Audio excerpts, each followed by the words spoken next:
माहौल थोड़ा अच्छे होते हुए दिख रहा है। कुछ सीरियसली ले इस रिकवरी को?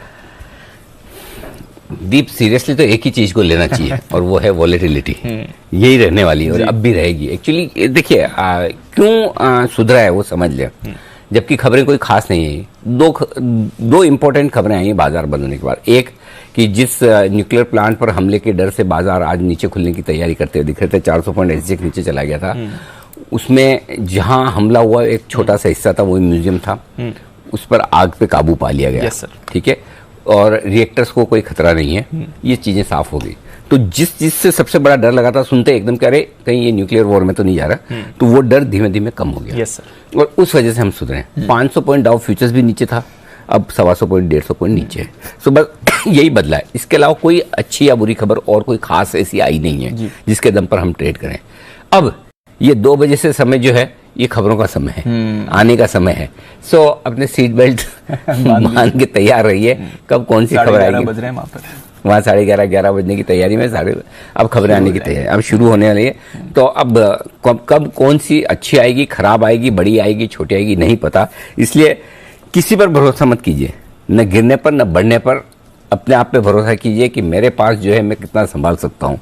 अगर समझिए सोमवार को सुबह आप वापस आए और ये पता चले कि अमेरिका ने भी कांड कर दिया है, न्यूक्लियर वॉर टाइप की सिचुएशन आ रही है, कुछ और बड़ा हो गया, और अगर समझो 16,000 के नीचे खुले तो मेरी ताकत है क्या? पहली चीज, अगर आप लॉन्ग में तो ये सोचना चाहिए। शॉर्ट में है तो अगर 16,800 खुले तो मेरी ताकत है क्या? बस आपको इस सवाल का जवाब लेना है। तो अगर 300-400 पॉइंट ऊपर या नीचे खुलने की आपकी ताकत है तब तो ठीक है, तब तो दिक्कत नहीं है, आप अपनी पोजीशन को संभाले रखें। और अगर उतनी आपकी ताकत नहीं है तो फिर कुछ न करें, फिर जितना हल्का हो सके उछाल आए। अगर आप लॉन्ग हैं तो हल्का करें, शॉर्ट हैं थोड़ी कमजोरी हो तो प्रॉफिट बुक करते चले, अपनी शॉर्ट काटते चले। यही फॉर्मूला। निचले स्तरों से रिकवरी दिखी है, लेकिन एक तो चिंता के साथ ही आप कह सकते हैं फ्राइडे की शुरुआत हुई। सर, ट्रेडर्स निवेशकों के लिए क्या सलाह होगी? सलाह तो वही है, उसमें कोई बदलाव है नहीं। देखिए, ट्रेडर्स के लिए लगातार हम यही कह रहे हैं कि ओवरनाइट पोजीशन भी कम रखें और दिन के दौरान की पोजीशन भी कम रखें। इन्वेस्टर्स को वही है कि बड़ी गिरावट का फायदा उठाकर टुकड़ों में निवेश करें।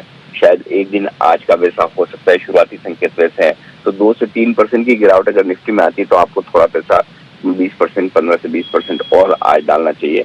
एग्रेसिव इन्वेस्टर है तो 25% तक डाल सकते हैं। तो ये एक तरीका है जो आप ले सकते हैं। अदरवाइज ट्रेडर्स के लिए तो अगर आप इतना नीचे खुलेगा तो न खरीदने लायक है, न शॉर्ट करने लायक है। और एक और चीज जो ध्यान में रखने वाली बात है, खबरें चूंकि इस बात को लेकर डर आ रहा है कि कहीं ऐसा ना हो कि ये जो युद्ध है वो अब न्यूक्लियर वॉर की तरफ बढ़ जाए और वो ज्यादा खतरनाक हो सकता है। और जाहिर सी बात है कि एक के बाद एक पुतिन जिस तरह से हमले तेज कर रहे हैं, उसको देखते हुए कहीं न कहीं कभी न कभी तो आपको नेटो और अमेरिका की तरफ से कुछ न कुछ रिएक्शन आता हुआ दिखेगा।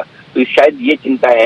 लेकिन इसमें एक चीज और ध्यान में रखने वाली बात है, कभी भी कुछ भी खबरें दूसरी तरफ की भी आ सकती है। इन सब खबरों के बीच में अगर रशिया या यूक्रेन की तरफ से आ जाए कि नहीं ऐसा न्यूक्लियर वॉर जैसा नहीं है, कहीं कोई हल्का फुल्का हो गया, ऐसा हम कुछ नहीं करने जा रहे, तो मार्केट तुरंत रिकवर भी हो सकता है। तो ऐसे में आपके लिए दिन की ट्रेडिंग करना बड़ा मुश्किल काम है, क्योंकि बाजार न डेटा पर ट्रेड कर रहा है, न टेक्निकल्स पर ट्रेड कर रहा है, कंप्लीटली न्यूज पर ट्रेड कर रहा है। और अगली न्यूज कैसी होगी, कितनी बड़ी होगी, अच्छी होगी या खराब होगी, इसका अंदाजा लगाना ऑलमोस्ट नामुमकिन है। हाँ, जनरली आप कह सकते हैं कि अच्छी खबरों का अभाव है तो खराब खबरें आने की आशंका ज्यादा रहती है। ऐसे में उछाल में आप बिकवाली करके चल सकते हैं, वो एक स्ट्रेटेजी हो सकती है नया। लेकिन मेरे ख्याल से ये कुछ ऐसा समय है, कुछ ऐसे दिन है जहाँ पर आप शांत बैठे आराम से देखें क्या हो रहा है क्या नहीं हो रहा है। कुछ भी करने में आपके लिए लॉसेस लगने की संभावनाएं ज्यादा है, तो ज्यादा बेहतर है कि स्टे अवे। बेहद उसके करीब खुलने की तैयारी में है। आखिरी उम्मीद जो है वो 16,200, 16,250 के आसपास की है। ये आज के लिए सपोर्ट रेंज का काम करेगा। फर्स्ट करें इसके नीचे खुले, वैसे मुझे लगता नहीं इसके नीचे खुलना चाहिए, लेकिन खुले तो 16,000 के आसपास हल्का फुल्का सपोर्ट है और उसके बाद सीधा आप 15,600, 15,750 की रेंज में पहुंच जाते हैं। तो बड़ी रिस्क खुलती है 16,200 के नीचे की बाजार के लिए। लेकिन आज के लिए अभी मैं 16,200, 16,250 देख रहा हूँ। ऊपर में 16,600, 16,650 एक हल्की फुल्की रुकावट की जगह है। लेकिन वहां तक पहुंचकर फिर क्या कुछ होता है, ये 2 निफ्टी के लेवल जो है आपको ध्यान में रखना चाहिए।